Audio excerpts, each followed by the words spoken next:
a parenting and family podcast for the freaks, geeks, nerds, and weirdos, the outcasts who went on and had their own. We're used to being the exception to the rule, so come along with us as we try to also live exceptionally. We're here to help make you the best version of your freaky family. All right, welcome to another episode of Peace Freaks. We are here in the trenches with the pseudonymous Gonzo, the man with one name, consolidates everything. Do you have a big bulbous blue nose? Only certain days. It depends on the mood, you know? Okay. Okay. It's also entertaining that you're going by Gonzo, since we are going to be talking a little bit about chickens today, amongst other feathered animals. I do love chickens. There you go. Have you married any chickens? I have not, allegedly. Okay. Okay. Well, that's that. We at least have that going for us now. Yeah, that's helpful. I'm assuming that you're not one of those creeps that's fucking the chickens too. That would also be a problem. Are you calling me a chicken fucker, boy? I think that's exactly. I'm just questioning whether or not you are a chicken fucker, sir. I can confirm that I am indeed not a chicken fucker. Well, there you go. I wouldn't even know where to begin on it. I wouldn't want to. If you wanted to. Yeah. Yeah, no. That's entirely too much brain power for something that's probably not pleasant. I'm imagining those claws wouldn't be fun. No. And I mean, really, where's the appeal? I'm looking for the appeal in this, and I'm missing it. Yeah, well, pretty much. What's the things in fucking a goat or any other animal that people have historically had sex with? I'm gonna be honest. You usually take us to weird places, Nick, but this is an interesting bar you've set for today's show. It is an interesting place to start the episode. Zoophilia off the top. Pretty much. It's all downhill from the chicken fucking. Okay. Well, let's be honest. Our boy Gonzo here is a parent, so who the hell has time to have sex with chickens, even if you did want to? That's true. Which, once again, we're not saying he wants to. My man has a litter of his own to raise, and a doting, loving woman in the house with him, as well as a few friends. Yeah. Because we live our lives the way we want to live our lives, homie. So why don't you tell us a little bit about your background and how you came to be the family man that you are? Well, I mean, it was kind of a weird story. I've known my wife since we were in junior high, and we agreed that if we hit 30 and still hadn't had kids, that we'd do that as a team. And oddly enough, that's kind of exactly how it happened. Okay. When we were 29, we had twins, and then 51 weeks later, we had our son. So we have 3 kids in 1 year. Wow. Yeah. That's intense. It really was. Irish triplets is not to be fucked with, man. I mean, how close are me and all my brothers and sisters, Liz? Like, Well, yeah, that's true. I think we had 4 of us within like 3 years, something like that. Yeah. Because you had me like a year and a half later. You had Ryan and Chris, Mm-hmm. and then like less than a year later, they had Lance. Yeah. And so, like, at least on the positive, like, by the time they had the Lance, I was kind of capable of helping out a little bit, as much as a 4-year-old can help out. But man, that is pretty intense. Where were you guys at when you had the kids? Were you still in the same general area you've been in, or have you hopped around the country a little bit?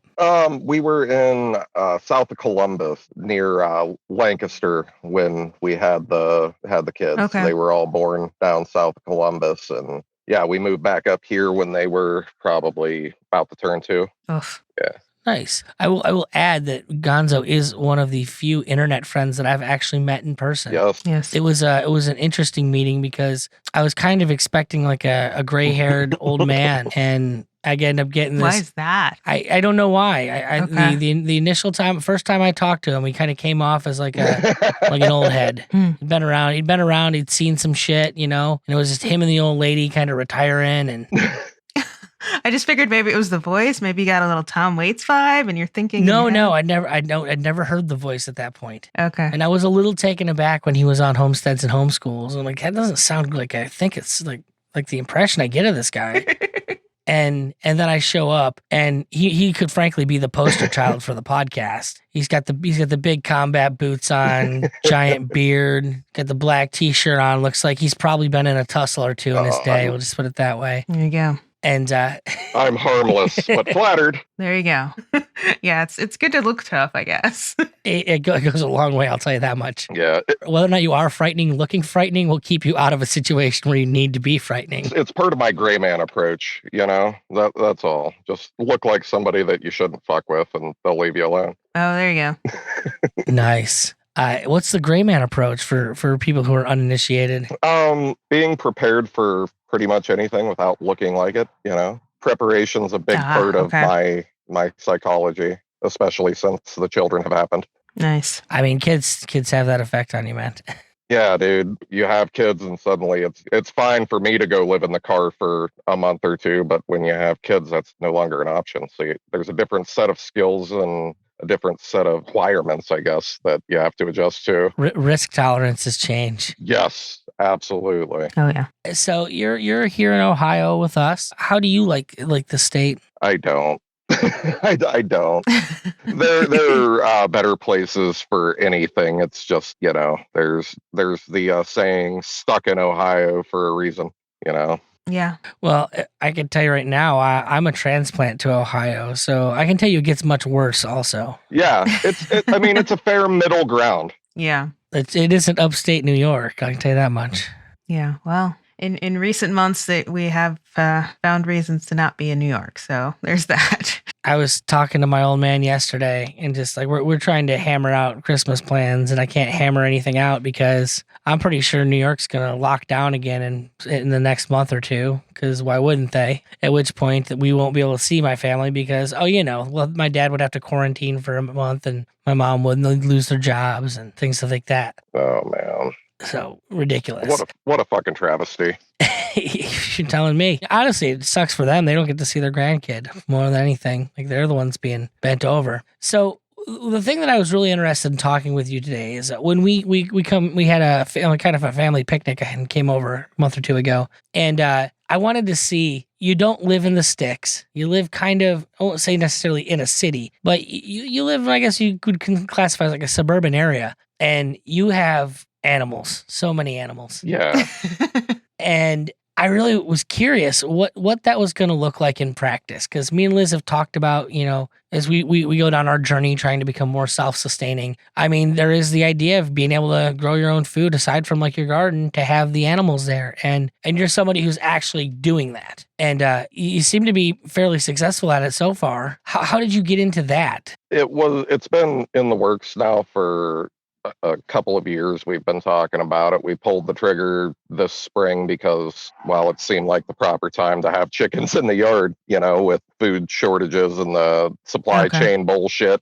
It was like, there's not going to be a better time. So let's just do it. And, now I have 30 birds in the backyard. So what kind of birds are you raising back? We have. I wanted to say growing, but we grow plants, we raise animals. This is true.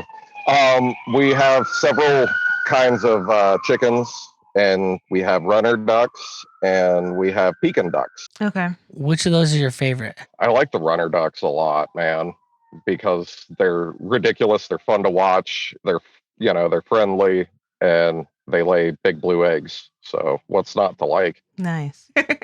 Okay. They're the Dr. Seuss birds in my world. They are, dude. They are. They look like sneetches. They're worth having for the entertainment alone. I've heard that about a lot of the yard birds, as it were. It's better than television because they get their little pecking order going, and they'll fight amongst each other, and it's you can sit there and watch it. Or maybe I'm boring, Maybe that's why Nick thought I was old. I'm gonna just watch my birds now. No, I mean, honestly, it could just be that. Maybe in my head, I'm just trained to think that people that do gardening and growing animals are just old people. Well, I think that's just because society has brought me up that way. That was, actually having those things were things people valued back in the days when you were expected to do for yourself. And that was unfortunately not passed on to our generation. So it could be just that simple. Could be that simple, Liz. Thanks a lot. Okay. Now, I know the first question out of anyone's mind is going to be, okay, so you got 3 kids in the house. They're not very old. how does that work with having a bunch of animals running around? Like people getting sick all the time? Like what kind of space do you have for them? Well, we have a couple acres. You're right that we're suburban, but there is still about 2 acres of property here, and if I just devote. I think when you say that, I feel like it's a little misleading for the record, because he does have 2 acres, but when we were there, like it's not like you're using all of that 2 acres for your animals unless something drastic changed. No, not even close. No, yeah, no, it's nothing like that. Like I'm going to be honest, I have a bigger backyard than the space you actually use for your animals. They have, the space that they need, and I could make more space, but it would just be more to maintain, and Yeah. Yeah, no, that's fair. So I tried to shoot for the optimum amount of space for that size of flock, and I think it worked out pretty well. There are other projects that we'll talk about later in that space, but those will be future episodes.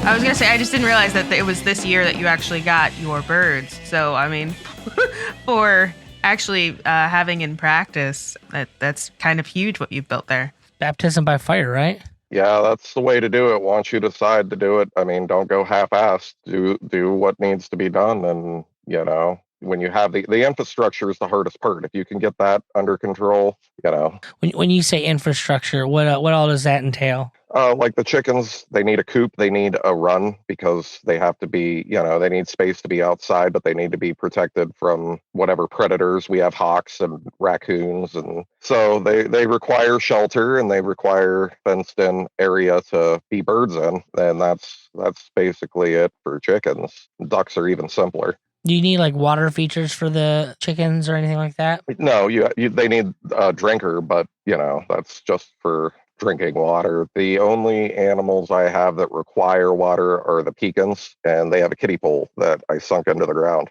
Okay. And I pump that water out and use it for the gardens. Cool. Yeah. Because it's like compost tea. Oh, yeah. Nice. Yeah. So you're doing the permaculture thing already. You're stacking functions. Nice. Trying to, wherever possible. Yeah. I'm always fascinated when people talk about compost tea. Yeah, it's nasty, but the plants love it, man.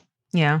Nice. I keep forgetting this. What's going on with your worms? Whatever happened to that? I put the worms on hold just because I was having to rearrange things a little too much to keep up with it. Once homeschool happened, I sort of put a pause on the worm bin. Poor wormies. Yeah. I'm gonna have to rework that and start again in the spring, I think. My wife's talking about doing it as well. Yeah. Oh, nice. Now, what do you raise your animals for? Predominantly right now, they are for eggs and breeding purposes. I have my flock to make more of what I have. Okay. So I have roosters. I hear that little guy going off in the background right now. Yeah, that's one of the roosters is confused all day, Nice. all day long.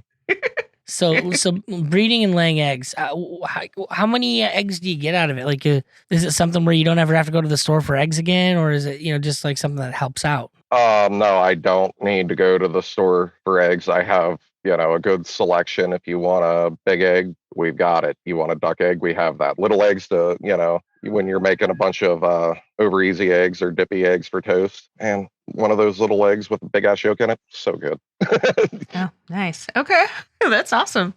So is it something where you have like an overabundance of eggs, like you have to give them away? Do you use like use your extra to make more birds? I'm not really sure how that works, Yeah, when I start incubating eggs, I'll definitely, have less, because currently I'm getting around a dozen a day, maybe a little bit more, but Okay. and with, a family of 5, a dozen eggs isn't anything. We can go through that. in one breakfast easily. So Yeah. we've got about the right amount for having eggs, but I'd like to get into raising some birds for meat in the spring and some ducks, because ducks get so big so fast and they taste great. I don't know that I've ever ate duck. I've eaten duck fat on things, like duck fat fries. I've had duck confit and stuff like that, I really enjoy duck. but like never actually eaten duck itself. Yeah. Okay. Is it like a dark meat or white meat or combination? It's all dark and it's it is very greasy, but it's really good. Okay. Yeah, I enjoy it a lot. And they have a great feed conversion rate. Like, they get big extremely fast, so it doesn't cost as much to get a big table bird because they grow so rapidly. Okay. Well, that's very cool. Does that affect the nutrient level of the bird itself, out of curiosity? I mean, I don't think so. It tasted great, but I'm no scientist, buddy. You had me fooled. That's what the beard was about, was science. Okay. Yeah, no. I did have one question, actually, because I've heard about the idea of feeding kitchen scraps to the birds. Is that something that you're interested in doing? Have you heard anything about that? Oh, I absolutely do. Yeah, they love it. Any fruit or lettuce heads, they'll get into anything. Yeah, they love it. Okay. Nice. Keeping stuff out of the landfill. Exactly. Yeah, and Well, I mean, honey, we would compost it anyways, but right, what they don't eat goes into the compost heap, and then the ducks like to dig through the compost heap for bugs, so it's kind of yet another food source for the birds. They get in there, they dig for bugs, they poop on the compost. This is a win-win. I was gonna say, like, what, do you utilize any of the droppings? Absolutely. Yep. All of them.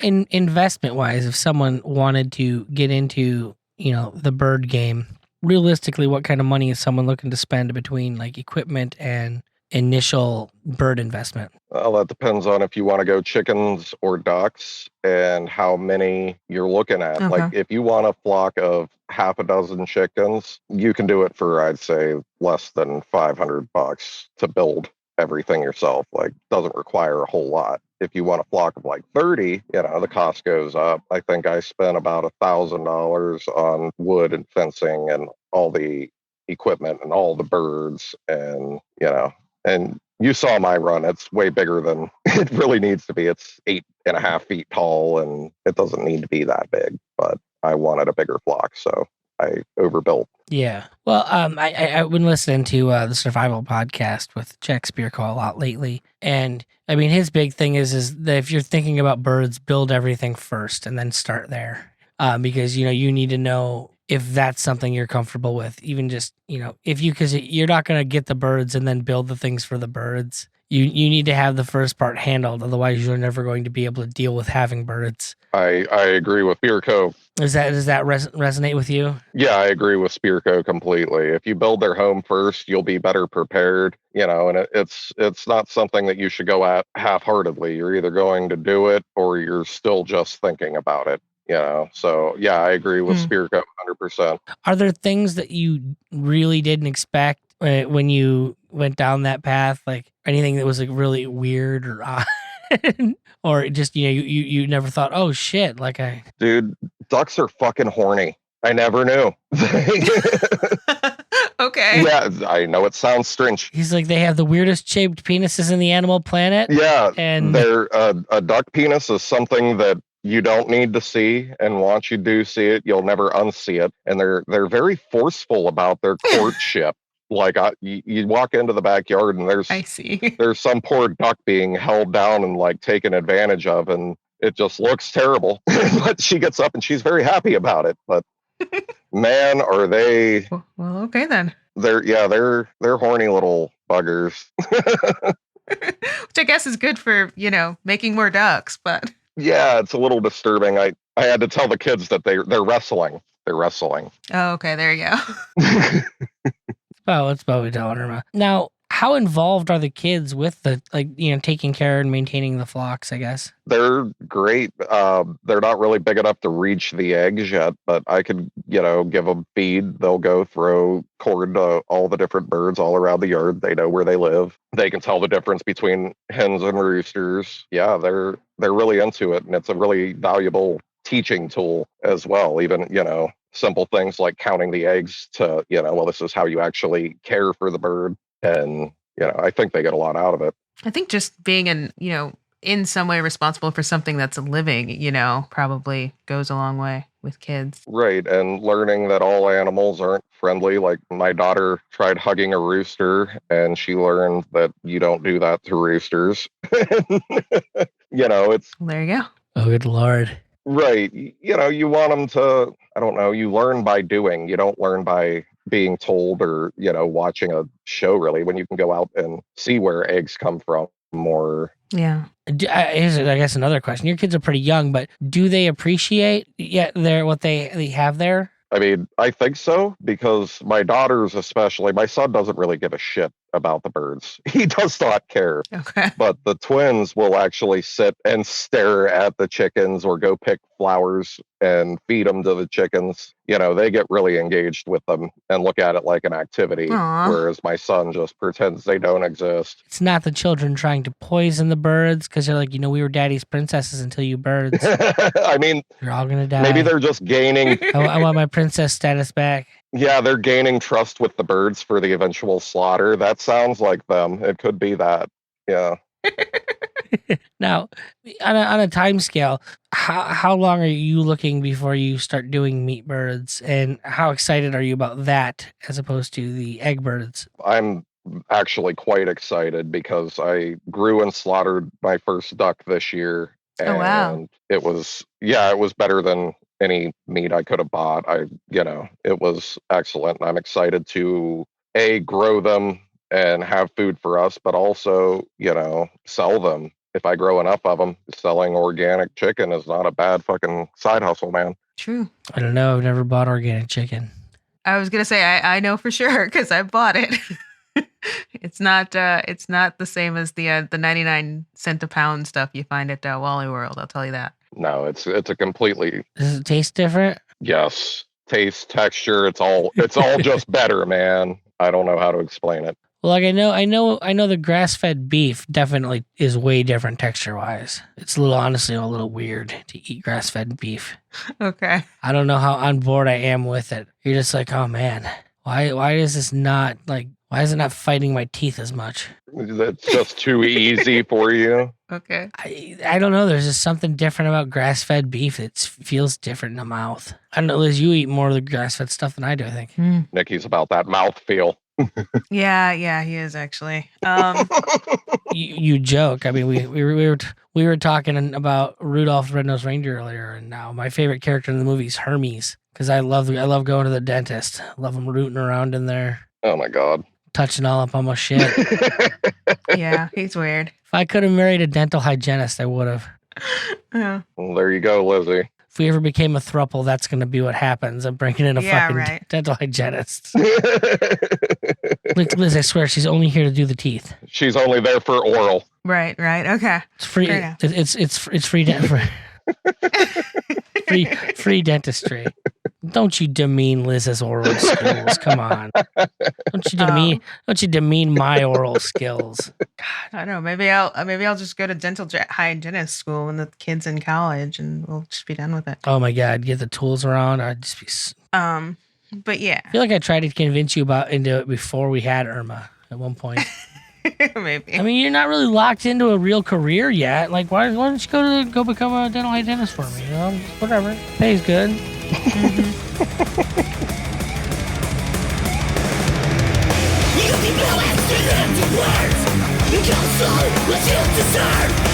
I'm dragging down to the level at the end of the poison to start on the devil. Wash my hands with the dark remain. Just on the count, the breath to stay. And when the skin becomes the floor, I'll be collectible when it all couldn't transform. Like hell, the memory space you. Don't think so, baby, now.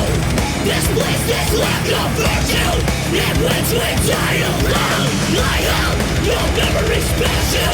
I hope it sets you free. My heart is waking minute. It's something what's in me.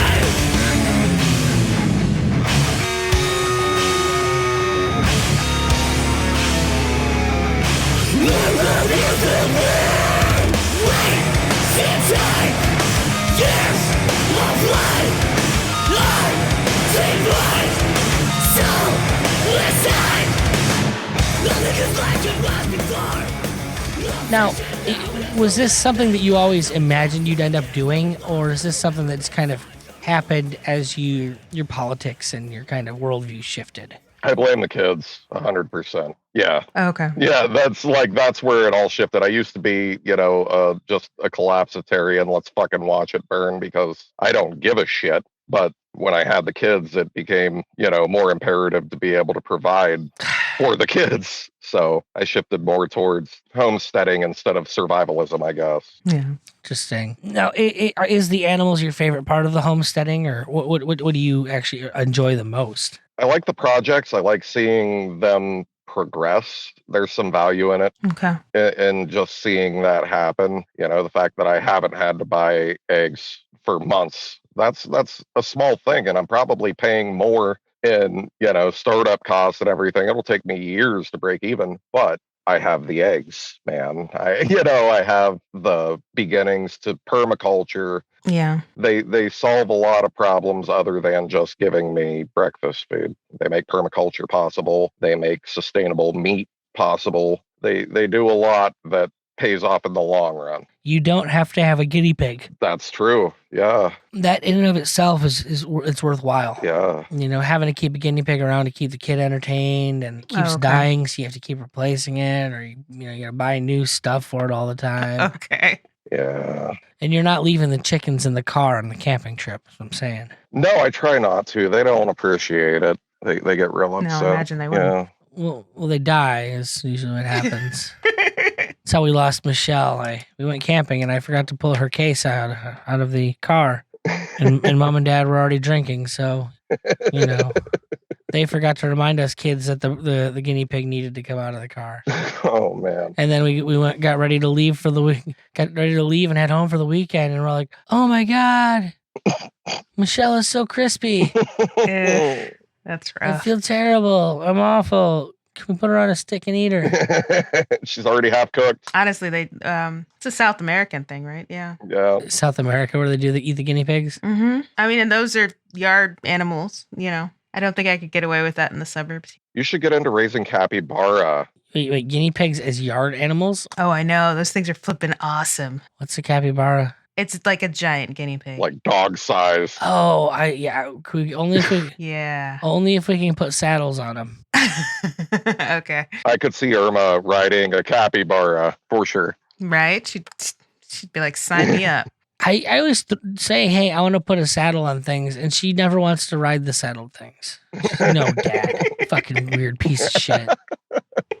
Now, have you ever thought about getting into larger animals, moving into beef or, goats or anything like that? I have. My wife is very interested in getting into goats, but I think our next project is going to actually be rabbits. Okay. Because with the proper breeding schedule, you can raise a significant amount of beef or of meat, like with a better feed conversion than beef. Like you'd get more meat off the same feed with rabbits than you would with a cow. It's crazy. It doesn't. Okay. It sounds insane, but bunnies fuck a lot, so you get a lot of them. Yeah. And they don't take a lot to grow. Right. So you end up with a lot of meat. So I think because I'm interested in keeping my homestead modular, because this is not where I'm going to be forever, and there will be an exodus. So I don't want to have big, hard to move animals. Do you have plans for how you're going to move the animals? You just throwing them all in the back of the station wagon and fucking leaving kind of thing? Or do you like rent a trailer or something? Yeah, I'm going to have to move the tiny house. So I'll probably pack the chickens into dog kennels and put them in the tiny house and move them that way. Okay. Yeah, nothing fancy. Which of the tiny houses? Like the tiny house or the RV tiny house? It could be either or, whatever, wherever I've got room. Depends on if the guy that, has to move the actual tiny house looks at me funny for there being animals in it or not. Oh, okay. Well, what's funny is, mobility is something that's been a big deal in our head. Ben jokes about how, we talk about our luggage raised beds. I love that. But it's like, dude, a lot of work and money and time goes into soil. And so if I'm going to spend a lot of money and a lot of work and a lot of time growing and building soil, I sure as fuck don't want to just leave it in the backyard someplace I don't live anymore. I want to be able to bring it with me. And putting it in suitcases is amazing. And so I had the brilliant idea. I can, in between seasons, I'll just zip them up, throw them in the back of a U-Haul, and I've got all the dirt I've spent years cultivating. All that microbiome, all that rich loam there, fucking moving along with me. I guess it sounds silly, but it seemed like the best solution at the time to, the impermanence of being in the city, because I know I certainly don't want to spend any more time in the city than I need to at this rate. I mean, dude, shit's just getting weird real fast. Right. I see moving day for you being like a Looney Tunes episode. Like, I've had it. I'm packing up my garden. Fuck you guys. I'm out. And you're out there zipping up the garden and throwing it in the truck. Everybody piles in and you bounce. Right. That's what I see in my head. God, I wish. Something vaguely comical about that. I hate moving so much. The worst. I want to sell all of my DVDs right now or throw them away. Just so you don't have to move them? What? Yeah, just so I don't have to move them. Just tired of moving everything. Yeah. If the move a studio is gonna suck. Well, ideally, we only do a time or two more. Hopefully not at all. Hopefully we move into our main estate with all of our hobbit holes and this is the way. Chickens running over the house. Yeah, put like the chicken coop right over top of suitcases of dirt along the walk. Right. We're just gonna have to be far out enough that people are just like, I don't know. There's something weird over there. I don't need to know. We're gonna have suitcases of dirt that travel with us, and we're gonna build our house into the side of a hill. Something ain't right with those folk over there. I feel like they did some things backwards. They brought the foundation for the house with them, and then they just left it in suitcases. This is the freak way, man. Yeah, right? Live life the way you want to live it. That's the important thing. I'm not here to tell anyone else how the hell they have to live their life. I know how we've chose to live ours, and I'm more than happy about that choice. I guess a fun question, as we're wrapping things up here. Is this the way you think anyone else envisioned your life? How do you think most people would see you or have seen you throughout the years? Yeah, I doubt it highly. I don't think that people would be surprised that I've gone, crazy prepper. But the homesteading side of it, yeah, I don't think anybody saw that coming. I used to raise pit bulls and chinchillas, now it's chickens and ducks. So it was a bit of a shift. Right on. How was raising pit bulls and chinchillas? That sounds like fun in its own right. Oh, it was great, dude. Were you raising the chinchillas to be food for the pit bulls? No, there wouldn't have been enough of them. No, I raised them because you can sell them to the pet store for, $100 a piece. And, that's... Oh, well, all right then. Yeah, just a little side hustle. I had some really pretty chinchillas that like to make babies, and I sold the babies. Aw. You do seem to be a man who focuses on his side hustles. Have to, man. Otherwise, you have to work too hard at actual work. Yeah. Nobody wants to do that. This is true. I just picked up a new website design today. Try and build my portfolio a little bit. Attaboy. Pretend I'm a website designer. Fake it till you make it, man. Yeah, there you go. That's certainly what I did on the first one I designed. I wouldn't have taken it if I hadn't looked at her website already and said, "Oh, that's really shitty. I can beat that at least. Just give me a bar, a frame of reference." I guess the other question is, how is the wife about all this? Is this something that she's enduring, or is it something that she's kind of on board with you for? It seems like a hell of an undertaking of a journey, I guess. She was very interested in doing it. Some aspects of it are a little hard on her. You know, she doesn't much like the slaughtering part of the whole deal, but you know, she likes caring for the birds. It's the killing that she has a problem with. And see, that's the thing. Where anything that we do, it's not up to me. It's up to Liz, because I already know it's not going to be something I've got a stomach for. Oh, Liz is gangsta as fuck. She'll get it done. Yeah, you know it. Oh, Liz is gangster. I'm sure she could. It's just a matter of whether she wants to. Yeah, no, I understand how it works, you know? Nick's lazy. Nick doesn't want to kill things. No. I mean, you know, everything in nature is eating something. It's part of the game. Eating something, huh? Hey, you go bury yourself in the garden and see how long you last. Go bury myself in the garden? You stay there long enough, something's going to eat you. And have worms in my orifices? Yeah, man. You'll have that. I guess real quick, if you were to make some recommendations to someone who wanted to start going down this path, what would be a couple pieces of advice that you would give them for perhaps not wasting as much time or not wasting energy or money? Any step that you take towards self-sufficiency is worthwhile. So do it one step at a time. You know, start off with 6 chickens. It's not a lot. It won't be overwhelming. You can build on if you find out that you like it and want to continue. Start small, just get started, I guess would be my advice. Nice. Right on. Well, thank you so much. Anything else you wanted to add, Liz? No, I love that. Just get started. That's some wisdom there. I think that was the premise of our Monday episode this week was get started. Yeah. Stop thinking about it. Don't overthink it. Just fucking take the leap and figure it out after the fact. You'll learn more doing it than you will reading, you know? Well, that's why I like this guy. That's my MO. Just fucking figure it out after the fact. Fake it so you make it.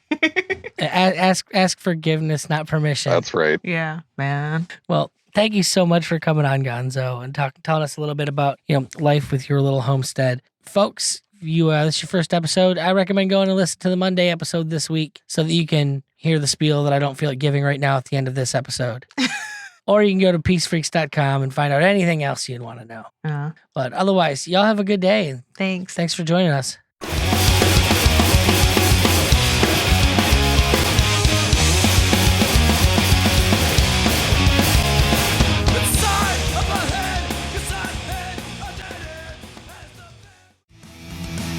This podcast is a proud creation of the Mad Audio Lab. For more information, check out madaudiolab.com.